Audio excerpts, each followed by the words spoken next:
नमस्कार शेतकरी बंधू भगिनींनो, कृषीविषयक कार्यक्रमात आपल्या सर्वांचं मनपूर्वक स्वागत. मंडळी, कांदा आपल्या आहारातील एक महत्त्वाचा घटक. कांदा पिकाचं उत्पादन हे विविध हंगामात घेतलं जातं. हे उत्पादन घेत असताना या उत्पादनामध्ये घट येते आणि त्याचं प्रमुख कारणांपैकी महत्त्वाचं कारण म्हणजे कीड व रोगांचा प्रादुर्भाव. याकरता आपल्याला एकात्मिक नियोजन पद्धत राबवणं गरजेचं असतं. आजच्या भागामध्ये आपण या संदर्भात सविस्तर माहिती घेणार आहोत. आजचा आपला विषय कांदा पिकातील एकात्मिक कीड व रोग व्यवस्थापन आणि या विषयावरती मार्गदर्शन करण्याकरिता कार्यक्रमात सहभागी झालेले आहेत भारतीय कृषी अनुसंधान परिषदेचे राष्ट्रीय कांदा व लसूण संशोधन संचालनालय राजगुरुनगर खेड पुणे येथील कृषी विस्तार विभागाचे वरिष्ठ शास्त्रज्ञ डॉक्टर राजीव काळे. नमस्कार सर. नमस्कार. आपलं या कार्यक्रमात आमच्या संपूर्ण टीमच्या वतीने मनपूर्वक स्वागत करतो. मुळातच सर, रोग आणि किडींचा प्रादुर्भाव नियंत्रणासाठी एकात्मिक पद्धत राबवली जाते. तर मुळातच हा एकात्मिक कीड रोग प्रादुर्भाव म्हणजे नेमकं त्याचं नियंत्रण कसं केलं जातं आणि ते फायदेशीर कसं असतं? कांदा हे महाराष्ट्रातील शेतकऱ्यांचं एक पारंपरिक आणि महत्त्वाचं पीक आहे. परंतु आजकाल हवामान बदलतं आहे आणि या बदलत्या हवामानामध्ये कीड आणि रोगाचा प्रादुर्भाव हा फार मोठ्या प्रमाणात वाढलेला आहे आणि याचाच परिणाम शेतकऱ्यांना कांदा पीक हे जास्त खर्चाचं झालेलं आहे आणि त्याचाच परिणाम पिकाच्या आणि मानवाच्या आरोग्यावरती सुद्धा जास्त होतोय. यामुळं फक्त रासायनिक निविष्ठांचा किंवा रासायनिक फवारण्यांचा वापर न करता एकात्मिक कीड व रोग नियंत्रण हे करणं फार गरजेचं आहे. हे एक पर्यावरणपूरक आणि शास्त्रीय पद्धत आहे कीड व रोग नियंत्रण करण्याचे. तर यामध्ये फक्त रासायनिक फवारण्यांचा वापर न करता त्यासाठी कल्चरल म्हणजेच मशागत करणे, भौतिक असतील किंवा जैविक पद्धतींचा वापर करून आणि त्याच्याबरोबरच रासायनिक पद्धतींचाही समतोल साधून आपल्याला पिकातील किडीचं आणि रोगाचं नियंत्रण करणं गरजेचं आहे. तर यामध्ये प्रतिबंधात्मक उपाय करणं गरजेचं आहे. प्रतिबंधात्मक उपायामध्ये आपण ज्या काही व्हरायटीज आहेत किंवा वाण आहेत तर ते कसे कीड आणि रोगाला प्रतिबंधक असतील किंवा रोधक असतील अशा पद्धतीचे कीड वाण आपल्याला निवड करायची आहे. किंवा जर मशागतीच्या पद्धती आपण पाहिल्या तर खोलगट नांगरट करणं असेल किंवा त्यासाठी गादी वाफे तयार करणं असेल, पिकांची फेरपालट करणं असेल किंवा खताचा पाण्याचा संतुलित वापर असेल, यासारख्या पद्धती त्याला वापरण्यात गरजेचं आहे. जैविकमध्ये आपण ट्रायकोडर्मा असेल, ट्रायकोग्रामा असेल, लेडीबर्ड बिटल असेल, क्रायसोपरला असेल असे मित्रकटक वापरणं गरजेचं आहे. भौतिकमध्ये आपण बॅरियर क्रॉप किंवा अडथळा पीक म्हणून आपण मक्याच्या ओळी बाजूनी लावतो किंवा त्यासाठी आपल्याला चिकट सापळेसुद्धा आपण वापरतो. अशा वेगवेगळ्या पद्धतींचा समन्वय साधून आपल्याला कीड आणि रोगाचं नियंत्रण हे कमी खर्चात आणि आरोग्यदायक पर्यावरणपूरक असावं अशा पद्धतीने आपल्याला कीड व रोगाचं व्यवस्थापन करणं गरजेचं आहे. कांदा पिकाची रोपं तयार केली जातात सुरुवातीला, त्यामुळे रोपवाटिका हे अतिशय महत्त्वाचा टप्पा असतो. तर या रोपवाटिकेमध्ये रोगांचा प्रादुर्भाव होतो, तर त्या संबंधित काय सांगाल? सुरुवातीला ज्यावेळी आपण रोपवाटिका लागतो त्याच्यात प्रामुख्याने 2 प्रकारचे रोग आढळतात आपल्याला. एक तर पहिला मर रोग असतो किंवा रोपं कोलमडून पडतात आणि एक काळा करपा. आजकाल खरीप हंगामात जास्त प्रमाणात काळा करपा आढळतो.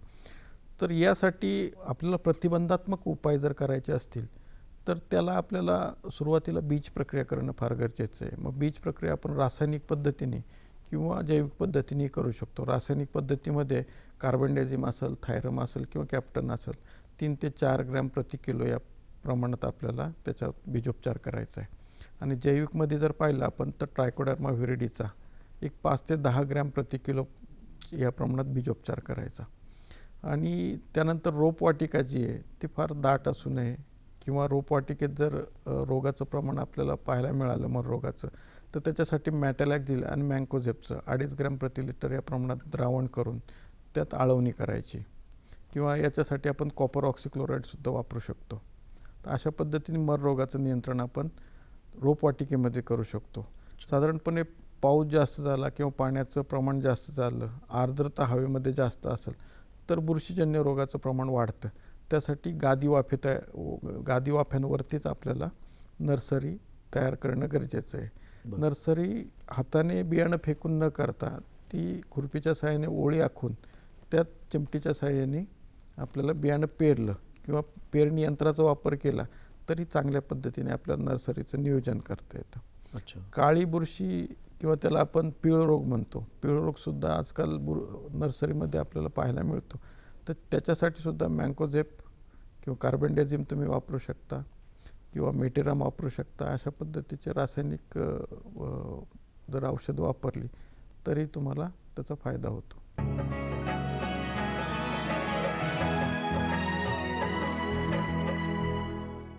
एकदा का कांद्याचं पुनर्लागवड केलं रोपांची, तर मग लागवडीनंतर देखील किडींचा आणि रोगांचा प्रादुर्भाव होतो. तर त्यावेळेला येणाऱ्या रोगांचा प्रादुर्भाव याबद्दल सांगा होतं. लागवडीनंतर मुख्यतः आपल्या कांदा पिकावर करपाजन्य रोग येतात, म्हणजे बुरशीजन्य रोग असतात. करपा रोगांमध्ये सुरुवातीला मी जसं सांगितलं काळा करपा जो नर्सरीमध्ये आपल्याला पाहायला मिळतो तोच आपल्याला मुख्य पिकामध्ये सुद्धा पाहायला मिळतो. नर्सरीमधील जे आपण रोप ट्रान्सप्लांट करतो, पुनर्लागवड करतो, ते जर इन्फेक्टेड असेल करप्याने तर ते तसंच पुढं त्याची बाधा आपल्या मुख्य पिकाला सुद्धा होते. म्हणून त्याचा उपाय नर्सरीच्या स्टेजमध्येच करणं गरजेचं आहे. आणि काळा करपा याला ट्विस्टरसुद्धा म्हणतात. शेतकऱ्यांच्या भाषेत त्याला आकडी रोग किंवा पिळ रोग म्हटलं जातं. याला प्रामुख्याने हा कोलेटोट्रायकम नावाच्या बुरशीमुळं हा रोग होतो. तर जास्त पावसाची रिमझिम असेल आणि हवेत आर्द्रता जास्त असेल अशा वेळी हा रोग प्रामुख्याने येतो. तर याला सुरुवातीला पानांवरती पांढुरके आणि काळपट डाग असे पडतात आणि त्यानंतर त्याचं जर प्रादुर्भाव वाढला तर त्याच्या कांद्याच्या माना लांब होतात आणि पानं वाकडी होतात. म्हणून याला ट्विस्टर किंवा पिळ रोग असं म्हटलं जातं. याचा प्रादुर्भाव जास्त झाला तर 50 ते 80% सुद्धा कांद्याचं नुकसान आपल्याला पाहायला मिळतं. तर याला प्रतिबंधात्मक उपाय म्हणजे बीजोपचार करणं, त्याच्यानंतर मूळ प्रक्रिया करणं, मुळांवरती प्रक्रिया करणं. ज्यावेळेस आपण पुनर्लागवड करतो, रोपांची मुळं हे कार्बेंडेझिम 1 ग्रॅम प्रति लिटर आणि कार्बोसल्फान 1 मिली प्रति लिटर या द्रावणामध्ये ती 1 ते 2 तास बुडून घ्यायची आहे. कारण हे मातीतून उत्पन्न होणारी बुरशी आहे, तर ती सर्वात प्रथम मुळांवरती अटॅक करते आणि नंतर पानांवरती अटॅक करते. आणि जर पावसाचे थेंब असतील किंवा तुषार सिंचन असेल तर याद्वारे ते बाकीच्या पिकांवरती किंवा पानांवरती ते पसरते. म्हणून याच्यासाठी आपल्याला मुळांवरती प्रक्रिया सुरुवातीला करणं गरजेचं आहे. याच्यासाठी बुरशीनाशकांचा वापरसुद्धा आपण करू शकतो. काळा करपा तसेच आपल्याला तपकिरी करपासुद्धा तिन्ही हंगामामध्ये पाहायला मिळतो. आर्द्रता वाढली की हा तपकिरी करपा वाढतो किंवा कोरडं हवामान जास्त झालं, तापमान वाढलं 30 ते 35 डिग्री सेल्सिअसपर्यंत जर तापमान वाढलं तरी तपकिरी करपा पाहायला मिळतो. याच्यामध्ये पिवळट स्पॉट्स तयार होतात आणि पानं वाळतात याची आणि त्याचाच परिणाम त्याच्या कंद जे पोसण्यावरती होतो. त्याच पद्धतीने जांभळा करपासुद्धा आहे. तर जांभळा करपा हा मुख्यतः जास्त आर्द्रताचा प्रदेश असेल त्यावेळी जास्त होतो. म्हणजे पावसाळ्यात हा जास्त खरीप हंगामात तुम्हाला पाहायला मिळतो किंवा रब्बी हंगामात हा जानेवारी फेब्रुवारीमध्ये सुद्धा तुम्हाला पाहायला मिळतो. याच्यात जांभळट डाग पानांवरती पडतात आणि याचं पानं वाळायला लागतात आणि त्याचा परिणाम कांद्याच्या उत्पादनावरती होतो. तर हे जे करपाजन्य रोग आहे याच्यासाठी जे रासायनिक पद्धत आहे कंट्रोल करायला, तर बुरशीनाशकाचा वापर आपण करू शकतो. त्यामध्ये मँकोझेप आहे 2.5 ग्रॅम प्रति लिटर किंवा मेटॅलॅक्झिल आपण वापरू शकतो. त्याच पद्धतीने हेक्झॅकोनाझॉल, प्रॉपिकोनाझॉल किंवा ट्रायसायक्लाझॉल 1 ते 1.5 ग्रॅम प्रति लिटर या पद्धतीने आपल्याला स्प्रे करायचे. स्प्रे करताना 15-15 दिवसाच्या अंतराने याचे स्प्रे घेणं गरजेचं आहे. पण प्रामुख्याने पिकाची फेरपालट ही फार महत्त्वाची आहे. बऱ्याचदा शेतकरी दरवर्षी एकाच शेतामध्ये कांद्याचं पीक घेतात. काही शेतकरी तर तिन्ही हंगामामध्ये सुद्धा कांद्याचं पीक एकाच शेतात घेतात. आणि ज्यावेळी याचं इन्फेक्शन शेतामध्ये वाढतं तर त्यावेळेस जर पीक वायाला गेलं तर शेतकरी ते अवशेष गाडून टाकतो, नांगरणी करून किंवा कुळवणी करून ते गाडून टाकतो. आणि त्याचा परिणाम काय होतो की ती बुरशी जी आहे ती जमिनीत गाडली जाते आणि पुढच्या हंगामामध्ये ज्यावेळेस कांद्याचं पीक येतं आणि त्याला पोषक वातावरण मिळतं तर ती परत वाढायला सुरुवात होते. म्हणून पीक फेरपालट हे फार महत्त्वाचं आहे. त्यानंतर गादी वाफ्यावरती लागवड करणं ही एक फार महत्त्वाचं आहे. गादी वाफ्यावर लागवड केली तर पाण्याचा निचरा होतो किंवा उताराची जमीन असावी.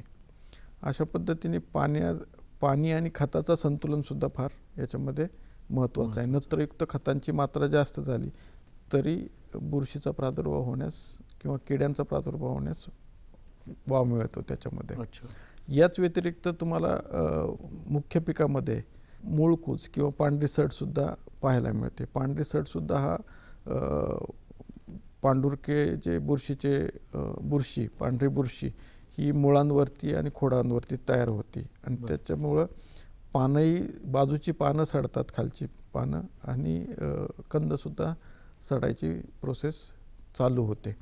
आणि ही अनेक हंगामामध्ये वर्षानुवर्ष जमिनीत राहते ती बुरशी. तर त्याच्यामुळं पीक फेरपालट आणि उन्हाळ्यात खोल नांगरणी हे फार गरजेचं आहे. याच्यामध्ये मूळकूजसुद्धा हा रोगसुद्धा बुरशीजन्य रोग आहे. तर याच्यातसुद्धा मुळं आणि खालची जी खोड आहे म्हणजे कंदाचं खोड तर ते याच्यामुळं कुजतं आणि पाण्याचा अतिवापर किंवा आर्द्रता जर झाली आणि जमिनीत बुरशी तशीच राहिली तर याचा प्रादुर्भाव मोठ्या प्रमाणात वाढतो. म्हणून बुरशीनाशकाचा वापर आणि ज्या काही कल्चरल प्रॅक्टिसेस आहेत त्याच्यामध्ये तुमची पीक फेरपालट असेल, गादी वापर असेल तर याचा वापर जास्त पद्धतीने केला पाहिजे. मुळातच रोग टाळण्यासाठी म्हणून प्रतिबंधात्मक उपाययोजना म्हणून जैविक पद्धत आपल्याला वापरणे. तर ही जैविक पद्धत नेमकी काय आहे? जैविक पद्धतीमध्ये आपण ट्रायकोडर्माचा वापर करू शकतो. ट्रायकोडर्मा व्हिरिडी हे आपल्याला बीज प्रक्रिया करू शकतो. याची 5 ते 10 ग्रॅम प्रति किलोला आपल्याला बीजोपचार करायचा आहे.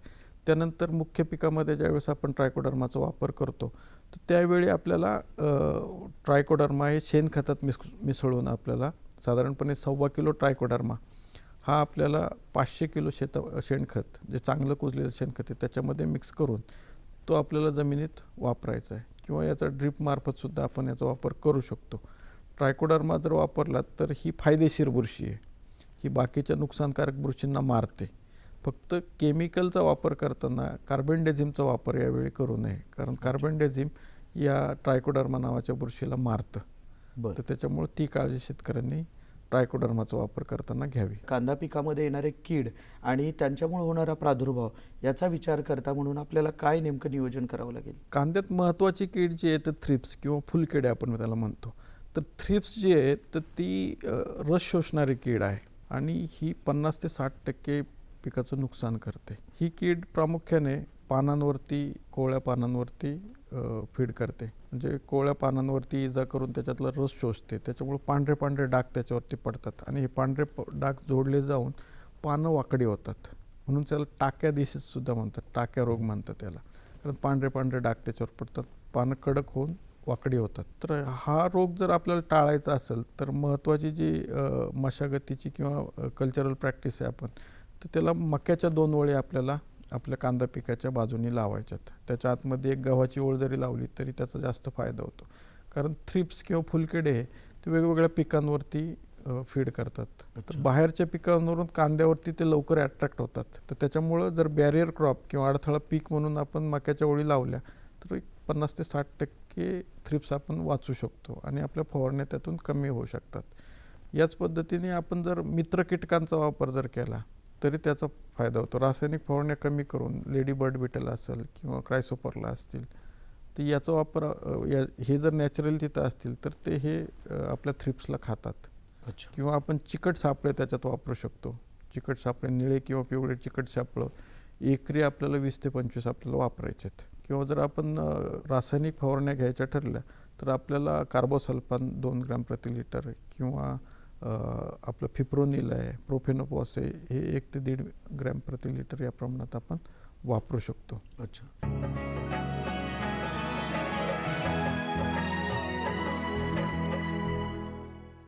मुळातच मित्र कीटक कोणती असते आणि त्यांचा ज्या वेळेला आपण उपयोग करून घेणार आहोत तर आपण शेतकरी बांधव म्हणून नेमके काय आपल्याला उपाययोजना कराव्या लागतील?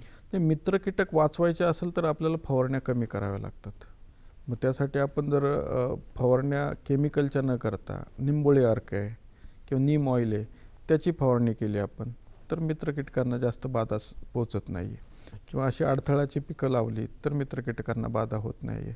आणि हे मित्र कीटक जसे मी सांगितलं लेडीबर्ड विटल असेल, क्रायसोपरला असेल, ट्रायकोग्रामा असेल, यासारखे मित्र कीटक जर आपल्या शेतामध्ये वावरत असतील तर याची जे प्रादुर्भाव आहे थ्रिप्सचा किंवा फुलकेड्याचा तो फार मोठ्या प्रमाणात कमी होतो. कारण हे त्यांना खात असतात, मित्र कीटक याच्यावरती जगत असतात, ते परोपजीवी असतात.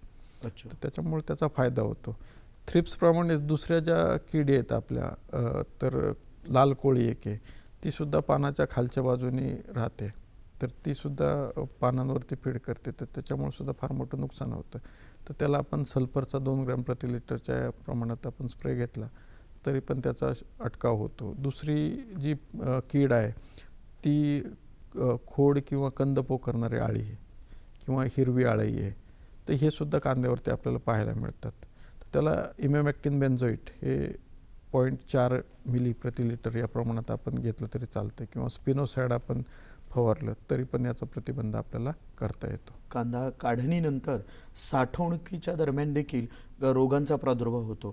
तर अशा परिस्थितीमध्ये मुळातच कोणकोणते रोग होतात आणि त्याचं नियोजन म्हणून आपण काय करावं? त्याच्यामध्ये मानकूज नावाचा एक रोग आहे. तर तो मानकूज नावाचा रोग ते मानेपासून तयार होतं त्याचं इन्फेक्शन आणि तपकिरी रंगाची आतमध्ये इन्फेक्शन चालू होतं आणि कंद सडतो, तो कुजतो. तो जर आपण उभा कांदा कापला त्याच्यात तपकिरी रंगाच्या आतमध्ये लाईन दिसते अशी आणि त्याच्यात ते इन्फेक्शन वाढत जातं. तर हा रोग आपल्या मुख्य पिकातून येतो, आपल्या कांदा चाळीमध्ये तयार होत नाही, तो मुख्य पिकातूनच येतो. तर याच्यासाठी आपल्याला रोगाचं नियंत्रण मुख्य पिकातच करणं गरजेचं आहे. म्हणून काढणीच्या अगोदर 15 दिवस आपल्याला कार्बेंडेझिमचा एक स्प्रे किंवा सल्फरचा एक स्प्रे जर घेतला आपण 1 ग्रॅम प्रति लिटर या प्रमाणात तर त्याचा बराचसा फायदा होतो. किंवा त्याची कांद्याची सुकवण जी आहे चांगल्या पद्धतीने 3 ते 4 दिवस कांदा शेतातच सुकवला पाहिजे. त्याच्यानंतर 15 दिवस आपल्याला सावलीत सुकवणं गरजेचं आहे. कांदा चाळ जी ती निर्जंतुकीकरण करणं गरजेचं आहे. मग त्याला आपण सल्फर किंवा कार्बेंडेझिमचा स्प्रे कांदा चाळीत कांदा टाकण्यापूर्वी घेणं गरजेचं आहे. तर अशा पद्धतीने त्याला उपाययोजना करणं गरजेचं आहे. चांगला सुकलेला असेल कांदा तर त्याच्यात तो मुळकूज येणार नाही. त्याच पद्धतीने काळी बुरशी हा फार मोठ्या प्रमाणात नुकसान करणार आहे. तर काळी बुरशी आतमध्ये कांद्याच्या पापुद्र्यांमध्ये आपल्याला काळे बुरशीचा लेअर थर झालेला तयार दिसतो. तर तो सुद्धा बुरशीचा थर जो आपण मुख्य पीक आहे त्याच्या बियाण्यापासून किंवा रोपांपासून किंवा कांद्याच्या मुख्य पिकात जी बुरशी आहे तीच आपली याच्यामध्ये येते. आणि आर्द्रता वाढली हवेमध्ये की हिला अजून म्हणजे तुम्हाला जुलै ते ऑगस्ट सप्टेंबरपर्यंत ह्या काळ्या बुरशीचा प्रादुर्भाव फार मोठ्या प्रमाणात, कारण आर्द्रता वाढली की त्याला बुरशी वाढायला पोषक वातावरण तयार होतं. अच्छा. तर त्यासाठी सुरुवातीचाच प्रतिबंधक म्हणून की चांगले बियाणं घेणं आणि एक कार्बेंडेझिमचा स्प्रे तुम्हाला आणि चांगली सुकवणूक करणं ही आहे. त्याचप्रमाणे दुसरं काजळी एक येते. काजळी ही जास्त आपल्याला पांढऱ्या कांद्यामध्ये पाहायला मिळते. एक गोलाकार चट्टा तयार होतो, पहिला निळसर होतो, नंतर तो काळपट चट्टा तयार होतो. तो पांढऱ्या कांद्यामध्ये हा चट्टा दिसतो. किंवा निळी बुरशी एक असते, सुरुवातीला पिवळी किंवा हिरवट रंग येतो आणि नंतर निळसर बुरशीचे चट्टे बुरशीचे स्पॉट आपल्याला कांद्यावर दिसतात. तर याचं सगळ्याचं जर एकात्मिक नियोजन करायचं असेल तर आपल्याला कांदा काढणीपूर्वीच त्याचं किंवा काढणीनंतर व्यवस्थित चांगल्या पद्धतीने सुकवण करून चांगल्या सुस्थितीत आपल्याला साठवणुकीत ठेवणं हाच एकमात्र उपाय त्याच्यावरती आहे. बीज आपण घेत असताना काळजी नक्कीच घेणं गरजेचं आहे, कारण याच्यावरती होणारे संस्कार पुढे त्या पिकावरती होत असतात. त्यामुळं मग या बीजोत्पादनाच्या दरम्यान होणाऱ्या कीड आणि रोगांचा प्रादुर्भाव आपल्याला कसा टाळता येईल, त्यासाठी काय उपाययोजना कराव्या लागतील? विषाणूजन्याचा प्रादुर्भाव हा कांद्याच्या बीजोत्पादनामध्ये जास्त प्रमाणात होतो. तर त्याच्यात आयरिश येलो स्पॉट व्हायरस असतो की जो हा थ्रिप्सचं लोकसंख्या वाढली की थ्रिप्स हा व्हेक्टर आहे त्याचा, हा तो रोग पसरवतो, ते विषाणू पसरवतो. म्हणून फुलकिड्यांचं नियंत्रण करणं फार गरजेचं आहे. मग गोंडे उमलण्याच्या अगोदरच आपण फवारण्या किंवा चिकट साबळे लावून थ्रिप्सचं नियंत्रण करणं गरजेचं आहे. कारण व्हायरल जे व्हायरस आहेत त्याच्यावरती रासायनिक उपाययोजना नाही आहेत.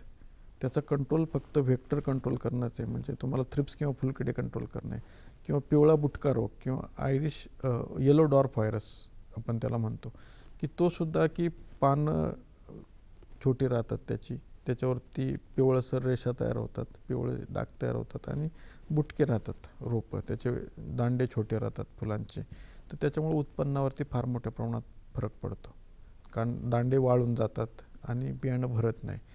तर व्हायरस जे आहे, व्हायरल डिसीज, विषाणूजन्य रोग, तर ते कंट्रोल करायचं असेल तर आपल्याला थ्रिप्स किंवा फुलकिडे कंट्रोल करणं गरजेचं आहे. त्यावेळेला एकात्मिक कीड रोग व्यवस्थापन राबवत असतो. तर मुळातच शेतकरी बांधवांना याबद्दलची माहिती ही नेमकी कशी मिळेल? कांदा आणि लसूण संशोधन संचालनालयामध्ये आम्ही रेग्युलरली ट्रेनिंग्स किंवा ॲडवायझरीज आम्ही देत राहतो. परंतु याही पलीकडे जाऊन आम्ही एक मोबाईल ॲप्लिकेशन तयार केलेलं आहे, ओनियन क्रॉप ॲडवायझर नावाने, आणि त्याच्यामध्ये डिसिजन सपोर्ट सिस्टम्स तयार केलेले आहेत.